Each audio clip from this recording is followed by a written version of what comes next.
ಯಾರು ನಿಜವಾದ ಬರೆದ್ರು ಕೂಡ ಅದಕ್ಕೆ ಟೀಕೆ ಮಾಡುವವರು, ವಿಮರ್ಶೆ ಮಾಡುವವರು, ಆಕ್ರೋಶ ವ್ಯಕ್ತಪಡಿಸುವವರು ಎಲ್ಲರೂ ಇದ್ದಾರೆ ಸಮಾಜದಲ್ಲಿ. ಹಾಗಿರುವಾಗ ಪತ್ರಕರ್ತರೊಬ್ಬರಿಗೆ ನಾಗರಿಕರು ಸೇರಿ ಬುದ್ಧ ಬಸವ ಗಾಂಧಿ ಸಾಂಸ್ಕೃತಿಕ ಟ್ರಸ್ಟ್ ಮೂಲಕ ಉಡೇಪಿ ಕೃಷ್ಣ ಗಾಂಧಿ ನಿಧಿಯ ಅಧ್ಯಕ್ಷರಾದಂತಹ ಉಡೇಪಿ ಕೃಷ್ಣ ಅವರನ್ನ ಸೇರಿಸಿಕೊಂಡು ಸನ್ಮಾನ ಮಾಡ್ತೀವಿ ಬನ್ನಿ ಅಂತ ಕರೆದ್ರೆ ಬರಲ್ಲ ಅಂತ ಹೇಳಲಿಕ್ಕೆ ನನಗೆ ಯಾವುದೇ ಕಾರಣ ಇರಲಿಲ್ಲ. ದಿವಸ ಆಯ್ತು, 4 ದಿವಸ ಆಯ್ತು, ತಲೆನೋವು ಕಡಿಮೆ ಆಗಲಿಲ್ಲ. ಆಮೇಲೆ ಕೃಷ್ಣನ ಹತ್ರಕ್ಕೆ ಕೇಳಿದ್ರಂತೆ, ನಿಮ್ ತಲೆನೋವು ಕಡಿಮೆ ಆಗೋದಕ್ಕೆ ಏನ್ ಮಾಡ್ಬೇಕು ನಾವು ಅಂತ. ಅದಕ್ಕೆ ಅವನು ಕೃಷ್ಣ ಹೇಳಿದ್ನಂತೆ, ಯಾರು ನನ್ನ ಭಕ್ತರಿದ್ದಾರೋ ಅವರ ಪಾದಧೂಳಿಯನ್ನು ನನ್ನ ಹಣೆಗೆ ಹಚ್ಚಿದ್ರೆ ನನ್ನ ತಲೆನೋವು ಕಡಿಮೆ ಆಗುತ್ತೆ. ಯಾರು ತಯಾರಿಲ್ಲ. ಕೃಷ್ಣ ಪರಮಾತ್ಮ, ಅವನ ತಲೆಗೆ ಪಾದಧೂಳಿ ಹಚ್ಚಕ್ಕಾಗತ್ತಾ? ಯಾರು ಹಚ್ಚಲಿಲ್ಲ. 2-3 ದಿವಸ ಹಾಗೆ ಕಳಿತು. ಇವನು ಸಂಕಟದಲ್ಲೇ ಇದ್ದಾನೆ. ಆಮೇಲೆ ಅವನ ದಾಸ ಒಬ್ಬ ಗೋಪಿಕೆಯರ ಹತ್ರ ಹೋಗಿ ಹೇಳಿದಂತೆ, ಹೀಗೆ ಕೃಷ್ಣನಿಗೆ ಹಿಂಗೆ ತಲೆನೋವು ಬಂದ್ಬಿಟ್ಟಿದೆ, ಪಾದಧೂಳಿ ಹಚ್ಚಿದ್ರೆ ಕಡಿಮೆ ಆಗುತ್ತೆ ಅಂತ ಹೇಳಿ. ಆಯ್ತು ನಡಿ ಹೋಗೋಣ, ಹಚ್ಚೋಣ ಅಂತ ಹೇಳಿದಂಥವ್ರು. ಅದಕ್ಕೆ ಅವನು ಹೇಳಿದಂತೆ, ಕೃಷ್ಣ ಪರಮಾತ್ಮಕ್ಕೆ ನಿಮ್ ಪಾದಧೂಳಿ ಹಚ್ತೀರಾ ನೀವು ಅಂತ. ಅದಕ್ಕೆ ಗೋಪಿಕೆಯರು ಒಂದು ಒಳ್ಳೆ ಮಾತನ್ನು ಹೇಳ್ತಾರೆ, ಈಗ ಆಗಬೇಕಾಗಿದ್ದೇನು ಅಂತಂದ್ರೆ ಕೃಷ್ಣನ್ ತಲೆನೋವು ಕಡಿಮೆ ಆಗೋದು. ಅದಕ್ಕೆ ಪಾದಧೂಳಿ ಹಚ್ಚಿದ್ರೆ ಕಡಿಮೆ ಆಗತ್ತೆ ಅಂತಂದ್ರೆ ಹಚ್ಕೊಳ್ಳೋಣ ಫಸ್ಟ್, ಆಮೇಲೆ ಅವನು ಪರಮಾತ್ಮ, ನಾವು ಗೋಪಿಕೆಯರು ಎಲ್ಲ ಆಮೇಲೆ. ಹಾಗೆ ತಗಡೂರವರು ಕೋವಿಡ್ ಸಮಯದಲ್ಲಿ, ಕೋವಿಡ್ ನಂತರ ಕೂಡ ಯಾವುದೇ ಒಬ್ಬ ಪತ್ರಕರ್ತ, ಅವನು ನಮ್ಮ ಪತ್ರಿಕೆಯವನು ಅಥವಾ ನಮ್ಮ ಜಾತಿಯವನು, ನಮ್ಮ ಧರ್ಮದವನು ಅಂತ ನೋಡದೆ, ಪತ್ರಕರ್ತ ಅನ್ನುವುದೇ ಒಂದು ಜಾತಿ ಅನ್ನುವ ಒಂದು ಧರ್ಮ ಅನ್ನುವ ಒಂದು ನಿಷ್ಠೆಯನ್ನ ಇಟ್ಟುಕೊಂಡು ಸಂಕಷ್ಟದಲ್ಲಿರುವ ಎಲ್ಲ ಪತ್ರಕರ್ತರಿಗೆ ನೆರವು ನೀಡಿದ್ದಾರೆ. ಅದು ಅವರನ್ನು ನಾಗರಿಕ ಸನ್ಮಾನ ಮಾಡಲಿಕ್ಕೆ ಕಾರಣ ಆಗಿದೆ ಅಂತ ನಾನು ಅನ್ಕೊಳ್ತೇನೆ. ಆಮೇಲೆ ಇನ್ವಿಟೇಷನ್ ನೋಡಿದ್ಮೇಲೆ ಅವರಿಗೆ ಲೋಹಿಯಾ ಪ್ರಶಸ್ತಿ ಬೇರೆ ಕೊಟ್ಟಿದ್ದಾರೆ ಅಂತ ಅನ್ಕೊಂಡೆ. ಪ್ರಶಸ್ತಿ ಅವರಿಗೆ ಸಾಕಷ್ಟು ಬಂದಿದೆ. ನನ್ನ ದೃಷ್ಟಿಯಲ್ಲಿ ಪ್ರಶಸ್ತಿಗಿಂತ ನಾಗರಿಕರು, ನಾವು ನೀವು ಎಲ್ಲ ಸೇರಿ, ಮುಖ್ಯವಾಗಿ ನೀವು, ನಾವು ಪತ್ರಕರ್ತರು ಅಷ್ಟೇ ಅಲ್ಲ, ನೀವೆಲ್ಲ ಸೇರಿ ಸನ್ಮಾನ ಮಾಡೋದು ಎಲ್ಲದೇ ಬಹಳ ದೊಡ್ಡದು ಅನ್ನೋದು ನನ್ನ ಅಭಿಪ್ರಾಯ. ಯಾರು ನಿಜವಾದ ಬರೆದ್ರು ಕೂಡ ಅದಕ್ಕೆ ಟೀಕೆ ಮಾಡುವವರು, ವಿಮರ್ಶೆ ಮಾಡುವವರು, ಆಕ್ರೋಶ ವ್ಯಕ್ತಪಡಿಸುವವರು ಎಲ್ಲರೂ ಇದ್ದಾರೆ ಸಮಾಜದಲ್ಲಿ.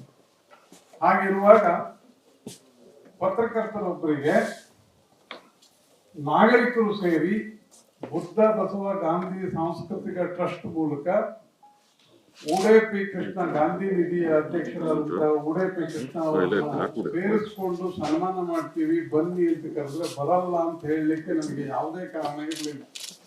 ದಿವಸ ಆಯ್ತು, 4 ದಿವಸ ಆಯ್ತು, ತಲೆನೋವು ಕಡಿಮೆ ಆಗಲಿಲ್ಲ. ಆಮೇಲೆ ಕೃಷ್ಣನ ಹತ್ರಕ್ಕೆ ಕೇಳಿದ್ರಂತೆ, ನಿಮ್ ತಲೆನೋವು ಕಡಿಮೆ ಆಗೋದಕ್ಕೆ ಏನ್ ಮಾಡ್ಬೇಕು ನಾವು ಅಂತ. ಅದಕ್ಕೆ ಅವನು ಕೃಷ್ಣ ಹೇಳಿದ್ನಂತೆ, ಯಾರು ನನ್ನ ಭಕ್ತರಿದ್ದಾರೋ ಅವರ ಪಾದಧೂಳಿಯನ್ನು ನನ್ನ ಹಣೆಗೆ ಹಚ್ಚಿದ್ರೆ ನನ್ನ ತಲೆನೋವು ಕಡಿಮೆ ಆಗುತ್ತೆ. ಯಾರು ತಯಾರಿಲ್ಲ. ಕೃಷ್ಣ ಪರಮಾತ್ಮ, ಅವನ ತಲೆಗೆ ಪಾದಧೂಳಿ ಹಚ್ಚಕ್ಕಾಗತ್ತಾ? ಯಾರು ಹಚ್ಚಲಿಲ್ಲ. 2-3 ದಿವಸ ಹಾಗೆ ಕಳಿತು. ಇವನು ಸಂಕಟದಲ್ಲೇ ಇದ್ದಾನೆ. ಆಮೇಲೆ ಅವನ ದಾಸ ಒಬ್ಬ ಗೋಪಿಕೆಯರ ಹತ್ರ ಹೋಗಿ ಹೇಳಿದಂತೆ, ಹೀಗೆ ಕೃಷ್ಣನಿಗೆ ಹಿಂಗೆ ತಲೆನೋವು ಬಂದ್ಬಿಟ್ಟಿದೆ, ಪಾದಧೂಳಿ ಹಚ್ಚಿದ್ರೆ ಕಡಿಮೆ ಆಗುತ್ತೆ ಅಂತ ಹೇಳಿ. ಆಯ್ತು ನಡಿ ಹೋಗೋಣ, ಹಚ್ಚೋಣ ಅಂತ ಹೇಳಿದಂಥವ್ರು. ಅದಕ್ಕೆ ಅವನು ಹೇಳಿದಂತೆ, ಕೃಷ್ಣ ಪರಮಾತ್ಮಕ್ಕೆ ನಿಮ್ ಪಾದಧೂಳಿ ಹಚ್ತೀರಾ ನೀವು ಅಂತ. ಅದಕ್ಕೆ ಗೋಪಿಕೆಯರು ಒಂದು ಒಳ್ಳೆ ಮಾತನ್ನು ಹೇಳ್ತಾರೆ, ಈಗ ಆಗಬೇಕಾಗಿದ್ದೇನು ಅಂತಂದ್ರೆ ಕೃಷ್ಣನ್ ತಲೆನೋವು ಕಡಿಮೆ ಆಗೋದು. ಅದಕ್ಕೆ ಪಾದಧೂಳಿ ಹಚ್ಚಿದ್ರೆ ಕಡಿಮೆ ಆಗತ್ತೆ ಅಂತಂದ್ರೆ ಹಚ್ಕೊಳ್ಳೋಣ ಫಸ್ಟ್, ಆಮೇಲೆ ಅವನು ಪರಮಾತ್ಮ, ನಾವು ಗೋಪಿಕೆಯರು ಎಲ್ಲ ಆಮೇಲೆ. ಹಾಗೆ ತಗಡೂರವರು ಕೋವಿಡ್ ಸಮಯದಲ್ಲಿ, ಕೋವಿಡ್ ನಂತರ ಕೂಡ ಯಾವುದೇ ಒಬ್ಬ ಪತ್ರಕರ್ತ, ಅವನು ನಮ್ಮ ಪತ್ರಿಕೆಯವನು ಅಥವಾ ನಮ್ಮ ಜಾತಿಯವನು, ನಮ್ಮ ಧರ್ಮದವನು ಅಂತ ನೋಡದೆ, ಪತ್ರಕರ್ತ ಅನ್ನುವುದೇ ಒಂದು ಜಾತಿ ಅನ್ನುವ ಒಂದು ಧರ್ಮ ಅನ್ನುವ ಒಂದು ನಿಷ್ಠೆಯನ್ನ ಇಟ್ಟುಕೊಂಡು ಸಂಕಷ್ಟದಲ್ಲಿರುವ ಎಲ್ಲ ಪತ್ರಕರ್ತರಿಗೆ ನೆರವು ನೀಡಿದ್ದಾರೆ. ಅದು ಅವರನ್ನು ನಾಗರಿಕ ಸನ್ಮಾನ ಮಾಡಲಿಕ್ಕೆ ಕಾರಣ ಆಗಿದೆ ಅಂತ ನಾನು ಅನ್ಕೊಳ್ತೇನೆ. ಆಮೇಲೆ ಇನ್ವಿಟೇಷನ್ ನೋಡಿದ್ಮೇಲೆ ಅವರಿಗೆ ಲೋಹಿಯಾ ಪ್ರಶಸ್ತಿ ಬೇರೆ ಕೊಟ್ಟಿದ್ದಾರೆ ಅಂತ ಅನ್ಕೊಂಡೆ. ಪ್ರಶಸ್ತಿ ಅವರಿಗೆ ಸಾಕಷ್ಟು ಬಂದಿದೆ. ನನ್ನ ದೃಷ್ಟಿಯಲ್ಲಿ ಪ್ರಶಸ್ತಿಗಿಂತ ನಾಗರಿಕರು, ನಾವು ನೀವು ಎಲ್ಲ ಸೇರಿ, ಮುಖ್ಯವಾಗಿ ನೀವು, ನಾವು ಪತ್ರಕರ್ತರು ಅಷ್ಟೇ ಅಲ್ಲ, ನೀವೆಲ್ಲ ಸೇರಿ ಸನ್ಮಾನ ಮಾಡೋದಿದೆ ಎಲ್ಲದೇ ಬಹಳ ದೊಡ್ಡದು ಅನ್ನೋದು ನನ್ನ ಅಭಿಪ್ರಾಯ. ಯಾರು ನಿಜವಾದ ಬರೆದ್ರು ಕೂಡ ಅದಕ್ಕೆ ಟೀಕೆ ಮಾಡುವವರು, ವಿಮರ್ಶೆ ಮಾಡುವವರು, ಆಕ್ರೋಶ ವ್ಯಕ್ತಪಡಿಸುವವರು ಎಲ್ಲರೂ ಇದ್ದಾರೆ ಸಮಾಜದಲ್ಲಿ. ಹಾಗಿರುವಾಗ ಪತ್ರಕರ್ತರೊಬ್ಬರಿಗೆ ನಾಗರಿಕರು ಸೇರಿ ಬುದ್ಧ ಬಸವ ಗಾಂಧಿ ಸಾಂಸ್ಕೃತಿಕ ಟ್ರಸ್ಟ್ ಮೂಲಕ ಉಡುಪಿ ಕೃಷ್ಣ ಗಾಂಧಿ ನಿಧಿಯ ಅಧ್ಯಕ್ಷರಾದಂತಹ ಉಡುಪಿ ಕೃಷ್ಣ ಅವರನ್ನ ಸೇರಿಸಿಕೊಂಡು ಸನ್ಮಾನ ಮಾಡ್ತೀವಿ ಬನ್ನಿ ಅಂತ ಕರೆದ್ರೆ ಬರಲ್ಲ ಅಂತ ಹೇಳಲಿಕ್ಕೆ ನನಗೆ ಯಾವುದೇ ಕಾರಣ ಇರಲಿಲ್ಲ. ದಿವಸ ಆಯ್ತು, 4 ದಿವಸ ಆಯ್ತು, ತಲೆನೋವು ಕಡಿಮೆ ಆಗಲಿಲ್ಲ. ಆಮೇಲೆ ಕೃಷ್ಣನ ಹತ್ರಕ್ಕೆ ಕೇಳಿದ್ರಂತೆ, ನಿಮ್ ತಲೆನೋವು ಕಡಿಮೆ ಆಗೋದಕ್ಕೆ ಏನ್ ಮಾಡ್ಬೇಕು ನಾವು ಅಂತ.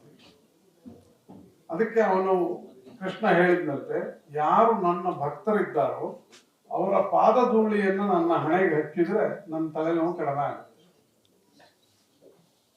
ಯಾರು ತಯಾರಿಲ್ಲ. ಕೃಷ್ಣ ಪರಮಾತ್ಮ, ಅವನ ತಲೆಗೆ ಪಾದಧೂಳಿ ಹಚ್ಚಕ್ಕಾಗತ್ತಾ? ಯಾರು ಹಚ್ಚಲಿಲ್ಲ.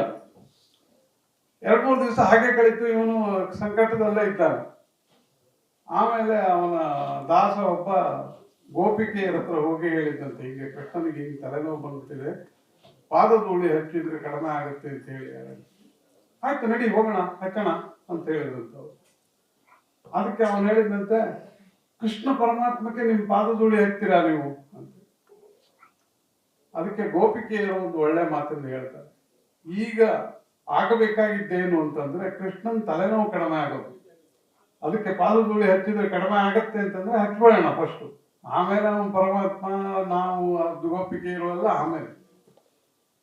ಹಾಗೆ ತಗಡೂರವರು ಕೋವಿಡ್ ಸಮಯದಲ್ಲಿ, ಕೋವಿಡ್ ನಂತರ ಕೂಡ ಯಾವುದೇ ಒಬ್ಬ ಪತ್ರಕರ್ತ, ಅವನು ನಮ್ಮ ಪತ್ರಿಕೆಯವನು ಅಥವಾ ನಮ್ಮ ಜಾತಿಯವನು, ನಮ್ಮ ಧರ್ಮದವನು ಅಂತ ನೋಡದೆ, ಪತ್ರಕರ್ತ ಅನ್ನುವುದೇ ಒಂದು ಜಾತಿ ಅನ್ನುವ ಒಂದು ಧರ್ಮ ಅನ್ನುವ ಒಂದು ನಿಷ್ಠೆಯನ್ನ ಇಟ್ಟುಕೊಂಡು ಸಂಕಷ್ಟದಲ್ಲಿರುವ ಎಲ್ಲ ಪತ್ರಕರ್ತರಿಗೆ ನೆರವು ನೀಡಿದ್ದಾರೆ. ಅದು ಅವರನ್ನು ನಾಗರಿಕ ಸನ್ಮಾನ ಮಾಡಲಿಕ್ಕೆ ಕಾರಣ ಆಗಿದೆ ಅಂತ ನಾನು ಅನ್ಕೊಳ್ತೇನೆ. ಆಮೇಲೆ ಇನ್ವಿಟೇಷನ್ ನೋಡಿದ್ಮೇಲೆ ಅವರಿಗೆ ಲೋಹಿಯಾ ಪ್ರಶಸ್ತಿ ಬೇರೆ ಕೊಟ್ಟಿದ್ದಾರೆ ಅಂತ ಅನ್ಕೊಂಡೆ.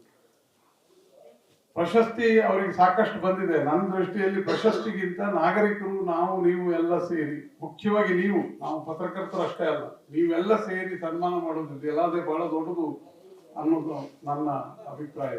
ಯಾರು ನಿಜವಾದ ಬರೆದ್ರು ಕೂಡ ಅದಕ್ಕೆ ಟೀಕೆ ಮಾಡುವವರು, ವಿಮರ್ಶೆ ಮಾಡುವವರು, ಆಕ್ರೋಶ ವ್ಯಕ್ತಪಡಿಸುವವರು ಎಲ್ಲರೂ ಇದ್ದಾರೆ ಸಮಾಜದಲ್ಲಿ. ಹಾಗಿರುವಾಗ ಪತ್ರಕರ್ತರೊಬ್ಬರಿಗೆ ನಾಗರಿಕರು ಸೇರಿ ಬುದ್ಧ ಬಸವ ಗಾಂಧಿ ಸಾಂಸ್ಕೃತಿಕ ಟ್ರಸ್ಟ್ ಮೂಲಕ ಉಡುಪಿ ಕೃಷ್ಣ ಗಾಂಧಿ ನಿಧಿಯ ಅಧ್ಯಕ್ಷರಾದಂತಹ ಉಡುಪಿ ಕೃಷ್ಣ ಅವರನ್ನ ಸೇರಿಸಿಕೊಂಡು ಸನ್ಮಾನ ಮಾಡ್ತೀವಿ ಬನ್ನಿ ಅಂತ ಕರೆದ್ರೆ ಬರಲ್ಲ ಅಂತ ಹೇಳಲಿಕ್ಕೆ ನನಗೆ ಯಾವುದೇ ಕಾರಣ ಇರಲಿಲ್ಲ. ದಿವಸ ಆಯ್ತು, 4 ದಿವಸ ಆಯ್ತು, ತಲೆನೋವು ಕಡಿಮೆ ಆಗಲಿಲ್ಲ. ಆಮೇಲೆ ಕೃಷ್ಣನ ಹತ್ರಕ್ಕೆ ಕೇಳಿದ್ರಂತೆ, ನಿಮ್ ತಲೆನೋವು ಕಡಿಮೆ ಆಗೋದಕ್ಕೆ ಏನ್ ಮಾಡ್ಬೇಕು ನಾವು ಅಂತ. ಅದಕ್ಕೆ ಅವನು ಕೃಷ್ಣ ಹೇಳಿದ್ನಂತೆ, ಯಾರು ನನ್ನ ಭಕ್ತರಿದ್ದಾರೋ ಅವರ ಪಾದಧೂಳಿಯನ್ನು ನನ್ನ ಹಣೆಗೆ ಹಚ್ಚಿದ್ರೆ ನನ್ನ ತಲೆನೋವು ಕಡಿಮೆ ಆಗುತ್ತೆ. ಯಾರು ತಯಾರಿಲ್ಲ. ಕೃಷ್ಣ ಪರಮಾತ್ಮ, ಅವನ ತಲೆಗೆ ಪಾದಧೂಳಿ ಹಚ್ಚಕ್ಕಾಗತ್ತಾ? ಯಾರು ಹಚ್ಚಲಿಲ್ಲ. 2-3 ದಿವಸ ಹಾಗೆ ಕಳೀತು. ಇವನು ಸಂಕಟದಲ್ಲೇ ಇದ್ದಾನೆ. ಆಮೇಲೆ ಅವನ ದಾಸ ಒಬ್ಬ ಗೋಪಿಕೆಯರ ಹತ್ರ ಹೋಗಿ ಹೇಳಿದಂತೆ, ಹೀಗೆ ಕೃಷ್ಣನಿಗೆ ಹಿಂಗೆ ತಲೆನೋವು ಬಂದ್ಬಿಟ್ಟಿದೆ, ಪಾದಧೂಳಿ ಹಚ್ಚಿದ್ರೆ ಕಡಿಮೆ ಆಗುತ್ತೆ ಅಂತ ಹೇಳಿ. ಆಯ್ತು ನಡಿ ಹೋಗೋಣ, ಹಚ್ಚೋಣ ಅಂತ ಹೇಳಿದಂಥವ್ರು. ಅದಕ್ಕೆ ಅವನು ಹೇಳಿದಂತೆ, ಕೃಷ್ಣ ಪರಮಾತ್ಮಕ್ಕೆ ನಿಮ್ ಪಾದಧೂಳಿ ಹಚ್ತೀರಾ ನೀವು ಅಂತ. ಅದಕ್ಕೆ ಗೋಪಿಕೆಯರು ಒಂದು ಒಳ್ಳೆ ಮಾತನ್ನು ಹೇಳ್ತಾರೆ, ಈಗ ಆಗಬೇಕಾಗಿದ್ದೇನು ಅಂತಂದ್ರೆ ಕೃಷ್ಣನ್ ತಲೆನೋವು ಕಡಿಮೆ ಆಗೋದು. ಅದಕ್ಕೆ ಪಾದಧೂಳಿ ಹಚ್ಚಿದ್ರೆ ಕಡಿಮೆ ಆಗತ್ತೆ ಅಂತಂದ್ರೆ ಹಚ್ಬೇಡೋಣ ಫಸ್ಟ್, ಆಮೇಲೆ ಅವನು ಪರಮಾತ್ಮ, ನಾವು ಗೋಪಿಕೆ ಇರುವಲ್ಲ ಆಮೇಲೆ. ಹಾಗೆ ತಗಡೂರವರು ಕೋವಿಡ್ ಸಮಯದಲ್ಲಿ, ಕೋವಿಡ್ ನಂತರ ಕೂಡ ಯಾವುದೇ ಒಬ್ಬ ಪತ್ರಕರ್ತ, ಅವನು ನಮ್ಮ ಪತ್ರಿಕೆಯವನು ಅಥವಾ ನಮ್ಮ ಜಾತಿಯವನು, ನಮ್ಮ ಧರ್ಮದವನು ಅಂತ ನೋಡದೆ, ಪತ್ರಕರ್ತ ಅನ್ನುವುದೇ ಒಂದು ಜಾತಿ ಅನ್ನುವ ಒಂದು ಧರ್ಮ ಅನ್ನುವ ಒಂದು ನಿಷ್ಠೆಯನ್ನ ಇಟ್ಟುಕೊಂಡು ಸಂಕಷ್ಟದಲ್ಲಿರುವ ಎಲ್ಲ ಪತ್ರಕರ್ತರಿಗೆ ನೆರವು ನೀಡಿದ್ದಾರೆ. ಅದು ಅವರನ್ನು ನಾಗರಿಕ ಸನ್ಮಾನ ಮಾಡಲಿಕ್ಕೆ ಕಾರಣ ಆಗಿದೆ ಅಂತ ನಾನು ಅನ್ಕೊಳ್ತೇನೆ. ಆಮೇಲೆ ಇನ್ವಿಟೇಷನ್ ನೋಡಿದ್ಮೇಲೆ ಅವರಿಗೆ ಲೋಹಿಯಾ ಪ್ರಶಸ್ತಿ ಬೇರೆ ಕೊಟ್ಟಿದ್ದಾರೆ ಅಂತ ಅನ್ಕೊಂಡೆ. ಪ್ರಶಸ್ತಿ ಅವರಿಗೆ ಸಾಕಷ್ಟು ಬಂದಿದೆ. ನನ್ನ ದೃಷ್ಟಿಯಲ್ಲಿ ಪ್ರಶಸ್ತಿಗಿಂತ ನಾಗರಿಕರು, ನಾವು ನೀವು ಎಲ್ಲ ಸೇರಿ, ಮುಖ್ಯವಾಗಿ ನಾವು ಪತ್ರಕರ್ತರು ಅಷ್ಟೇ ಅಲ್ಲ, ನೀವೆಲ್ಲ ಸೇರಿ ಸನ್ಮಾನ ಮಾಡೋದಿದೆಯಲ್ಲ, ಅದೇ ಬಹಳ ದೊಡ್ಡದು ಅನ್ನೋದು ನನ್ನ ಅಭಿಪ್ರಾಯ.